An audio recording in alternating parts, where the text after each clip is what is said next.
નમસ્કાર દર્શક મિત્રો, કરંટ ટોપિકમાં હું પીનલ આપ સૌનું સ્વાગત કરું છું. કરંટ ટોપિકમાં આજે વાત કરી રહ્યા છે ધૂળેટી પર રંગોના હેલ્ધી ટચની. અને આ વાત એટલા માટે કારણ કે ઘણા એવા ઓછા લોકો હશે કે જે લોકોને એ ખ્યાલ હશે કે આ જે રંગો છે કે જેનો ઉપયોગ આપણે ધૂળેટીના સમયે કરતા હોય છે, એકબીજાને રંગ લગાવતા હોય છે ને ક્યાંક મોજ મસ્તીથી આ તહેવારની ઉજવણી કરતા હોય છે. પણ આ જે કલર છે, આ જે રંગો છે, એ રંગો ન માત્ર આ ધૂળેટીના તહેવારમાં મોજ મસ્તી માટે ઉપયોગી છે, પણ તેની સાથે સાથે આરોગ્ય અને સુખની સમૃદ્ધિ માટે પણ આ રંગોનો ઉપયોગ કરવામાં આવે છે. અને વર્ષોથી આ જે રંગો છે આ પ્રકારની ઉપચાર પદ્ધતિની સાથે જોડાયેલા છે. આ જે રંગોનો ઉપયોગ કરવામાં આવે છે એ ઉપયોગ ક્યાંક ને ક્યાંક લોકોને, જે લોકોને માનસિક તણાવ હોય એમની માટે પણ આ ઉપચાર પદ્ધતિમાં ઉપયોગી રહેતા હોય છે. અને એની સાથે સાથે ક્યાંક આરોગ્ય સંબંધિત અમુક સમસ્યાઓ માટે પણ આ રંગોનો ઉપયોગ કરવામાં આવે છે, એટલે કે જેને કહેવાય છે રંગોની થેરાપી, સુજોગ થેરાપી. આ એક થેરાપી છે કે જે થેરાપીને આપણે સમજવાનો પ્રયાસ કરીશું. ને સાથે સાથે આપણે આજે જ્યારે ધૂળેટીનો તહેવાર નજીક આવી રહ્યો છે, જ્યારે આપણે રંગોનો ઉપયોગ કરવાના છે, જ્યારે રંગોની સાથે આપણે ધૂળેટીનો તહેવાર મનાવવાના છીએ, ત્યારે આ તહેવાર નિમિત્તે આપણે રંગોને આજે વધુ સમજવાનો પ્રયાસ કરીશું. આપણે સમજવાનો પ્રયાસ કરીશું કે ક્યાંક ને ક્યાંક આ જે રંગો છે એ શરીરના ચક્રોની સાથે કેવી રીતે જોડાયેલા છે અને શું હોય છે આ રંગોની થેરાપી.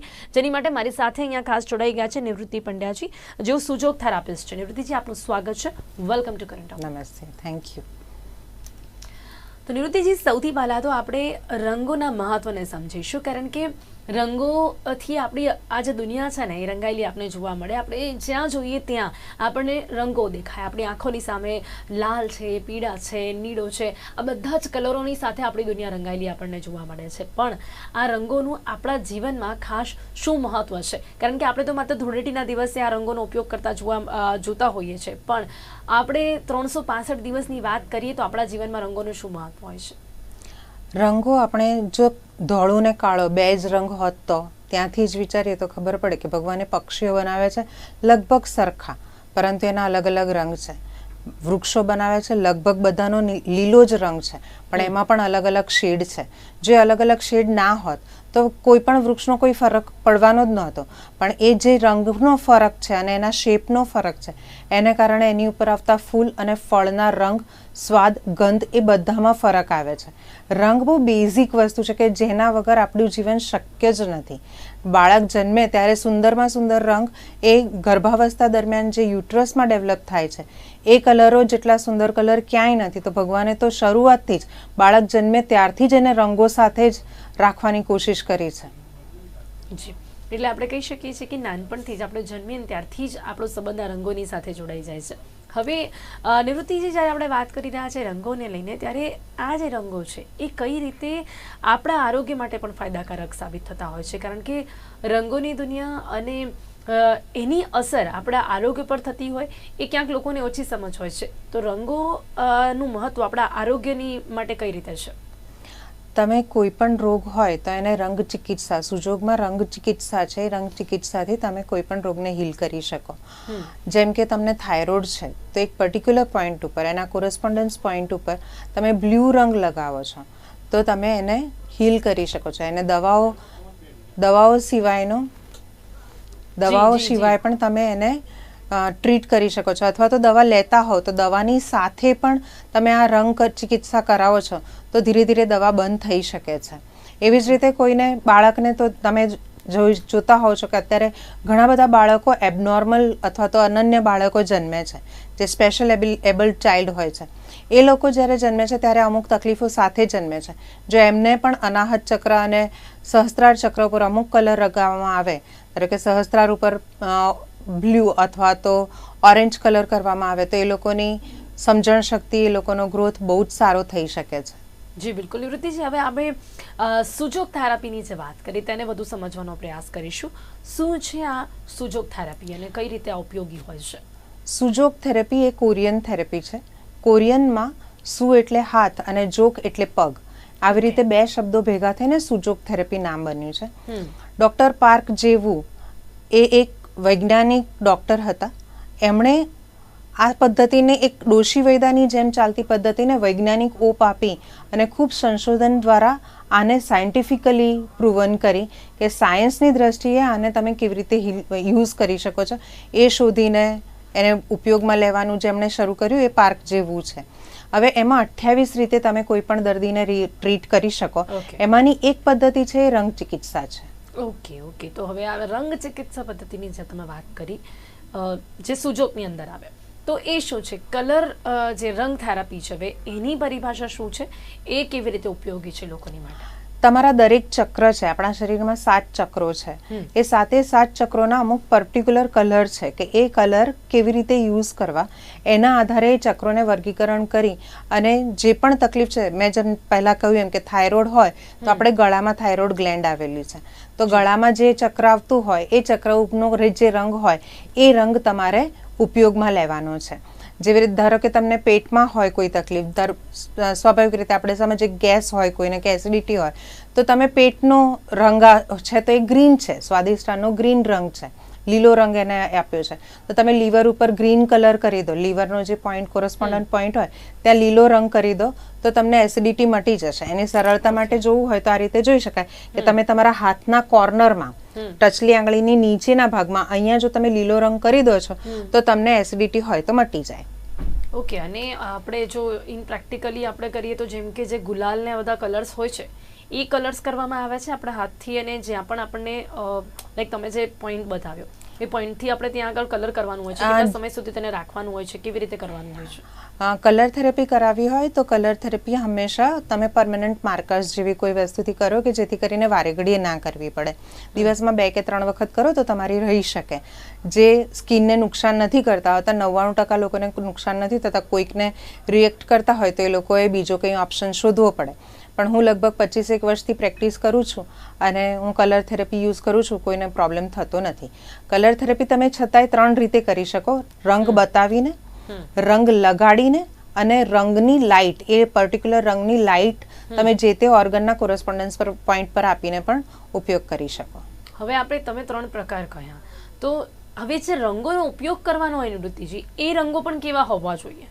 કારણ કે આપણે તો જોઈએ છે દરેક વસ્તુમાં આજે આપણને મેળાવટ જોવા મળે છે, તો એ રંગોનો કેવા પ્રકારના રંગોનો આપણને ઉપયોગ કરવો જોઈએ? જેટલું બને એટલું જો કુદરતી રંગો હોય તો વધારે સારું. પણ કુદરતી રંગો, ધારો કે પીળો કલર ક્યાંય લગાવો છો તો હળદર તમે લગાવશો તો કપડાં બગડશે, તો એની માટે થઈને પેઇન્ટ માર્કર મળતો હોય છે. પેઇન્ટ માર્કર તમે લગાવો તો વાંધો નથી આવતો.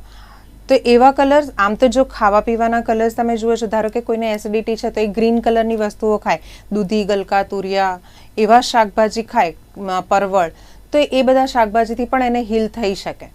રાઈટ? એટલે એવું જરૂરી નથી કે દરેક વખતે રંગ લગાવવો જ પડે. તમે એ રંગમાં, ખાવાની વસ્તુમાં જેટલા વધારે રંગ તમે વાપરો છો એટલી તમારી હેલ્થ સારી રહેશે. એટલે ધારો કે તમે કોઈને લીવરની કંઈક તકલીફ છે તો તમે એને તાંદળજો ખાવાનું કહો, ઉનાળો હોય તો તાંદળજો ખાવાનું કહો, ચોમાસું હોય તો તમે એને પાત્રા ખાવાનું કહો, પતરવેલિયા ખાવાનું કહો, શિયાળો છે તો તમે એને પાલક ખાવાનું કહો. એવી રીતે તમે નેચરલ કલર્સથી પણ એ લોકોને આવી રીતે ખાઈને પણ, કલરફુલ વસ્તુઓ ખાઈને પણ તમે હીલ કરી શકો. પણ થેરેપીની જ્યારે વાત આવે છે ત્યારે જો હું મારી થેરેપી જે પ્રોપર અત્યારે પ્રેક્ટિસ કરું છું that is with permanent marker. હું પરમનન્ટ માર્કર વાપરીને થેરેપી કરી રહી છું. ઓકે, તો હવે મને એ થોડુંક પ્રેક્ટિકલ સમજવું હોય તો, જેમ કે કોઈ પણ વ્યક્તિ આવે એ તમને એમને શું સમસ્યા છે તમને સમજાવે, શારીરિક હોય કે માનસિક હોય, તમે પહેલાં એને કઈ રીતે સમજો છો અને પછી એ અકોર્ડિંગલી તમે કઈ રીતે કલરની પસંદગી કરો છો અને પછી એ કઈ જગ્યા ઉપર તમે થેરપી આપતા હો છો અને કેટલા દિવસે આપવાની હોય છે, જેને પ્રેક્ટિકલી આપણે થેરપીને સમજવાનો પ્રયાસ કરીએ તો? આ થેરેપી બહારથી જ આપવાની છે. We are not suppose to ask them કે તમે કંઈ મોંમાં નાખીને, એટલે તમે કંઈ ગોળી લઈને કે કોઈ ડ્રગ લઈને અમે ટ્રીટ નથી કરી શકતા. We are just therapist. એટલે થેરેપીનો એક ભાગ એવો છે કે તમે ખાલી એને કલર લગાવીને, મેગ્નેટ્સ લગાવીને, જરૂર પડે તો સીડ્સ લગાવીને ટ્રીટમેન્ટ કરી શકો. હવે એમાં જે કલરની જરૂર છે અને જે આકારની જરૂર છે એના આધારે, ધારો કે કિડની ઉપર કરવું છે તો કિડની બીન્સ એટલે કે રાજમા છે તો રાજમા બાંધીને કથ્થઈ રંગ કરો છો તો એનાથી કિડનીમાં જે પણ ક્રિએટિનાઇન સપોઝ વધતું હોય તો તમે રાજમા બાંધો છો અમુક રીતે, પરફેક્ટ રીતે, તો એ તમે સુધારી શકો છો કિડનીને. ઓકે, તો જેમ કે તમે રાજમાની વાત કરી, હવે એ કિડની પર છે તો આપણે ત્યાં જ એને બાંધવાનું હોય છે? ના, કિડની ઉપર નહીં, કિડનીના કોરસ્પોન્ડન્સ પોઈન્ટ ઉપર, જે હાથ કે પગમાં, ખાલી આટલા હાથમાં અથવા તો પગના તળિયા પર ને પાવલામાં જ હોય છે. ઓકે, એટલે એ આપણે સમજવું પડે કે કોઈ જગ્યા ઉપર છે તો આપણે ક્યાં તેનો ઉપયોગ કરવો છે. જી એ થેરાપિસ્ટ પાસેથી જ આપણને તેની જાણકારી મળી શકે છે. ઓકે, હવે આ રંગોનો જે પ્રભાવ હોય છે એ કેવી રીતે પડતું હોય છે? કારણ કે આપણે જેમ કે દવાઓનું ઇન પ્રેક્ટિકલી આપણે સમજી શકીએ કે એ કઈ રીતે શરીરમાં જતી હોય છે અને કઈ રીતે પછી એ સમસ્યાને દૂર કરતી હોય છે કે પ્રોબ્લેમને સોલ્વ આઉટ કરતી હોય છે. એ સિવાય આપણે કુદરતી ઉપચાર પદ્ધતિ લેતા હોય છે તો એમાં પણ આપણને ખ્યાલ આવે છે. હવે આ રંગો કઈ રીતે આ પ્રભાવ પાડતા હોય છે? તમારા બોડીમાં D3 છે, D3 નામનું એક ઘટક છે જે તમારા શરીરમાં આખા શરીરમાં એબ્ઝોર્બન્ટ છે તમારી જે પણ ઓપન સ્કિન છે ત્યાંથી, રાઈટ. હવે તમે તડકાના કોન્ટેક્ટમાં આવો કે ના આવો પણ તમે કોઈ કલર કર્યો છે, જેમ આપણે હમણાં વાત થઈ કે ગ્રીન કલર તમે લીવર માટે કરી શકો, તો એ કલર કર્યો છે અને તમારી અંદર D3 પ્રમાણ સારું એવું છે તો એ D3 જ તમારા કલરની ઇફેક્ટ લઈ અને તમને હીલ કરશે. સુજોગ પદ્ધતિ એવી છે કે તમારી અંદરના જ ઘટકો સાથે થોડી ઘણી મિસચીફ કરીને કે થોડા ઘણા ચેન્જ આપી અને આપણે ટ્રીટ કરવાનું હોય છે. બીજું કંઈ જ નથી હોતું. તમારું જ પોતાનું શરીર એ રીતે એને ડેવલપ કરે છે, એડપ્ટ કરે છે રાધર, કે તમે હીલ થઈ જાઓ છો. ઓકે, હવે રંગો જે છે જેમ કે આપણે વાત કરી કે આ થેરાપીની વાત કરી તો કઈ રીતે આ રંગો શરીરના ચક્રોની સાથે જોડાયેલા છે નિવૃત્તિજી? કારણ કે આ રંગોની ઇમ્પેક્ટ આ શરીરના ચક્રો પર થતી હોય છે, તો આ શું કનેક્શન છે રંગોનું શરીરના ચક્રોની સાથે?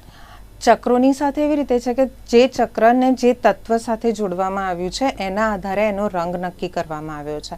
જેમ આપણે વાત થઈ કે સ્વાદિષ્ટાનનો ગ્રીન રંગ છે, બરાબર, મૂલાધારનો છે તો રેડ કલર છે, અને જેમ સહસ્ત્રારનો છે તો ઓરેન્જ રંગ છે.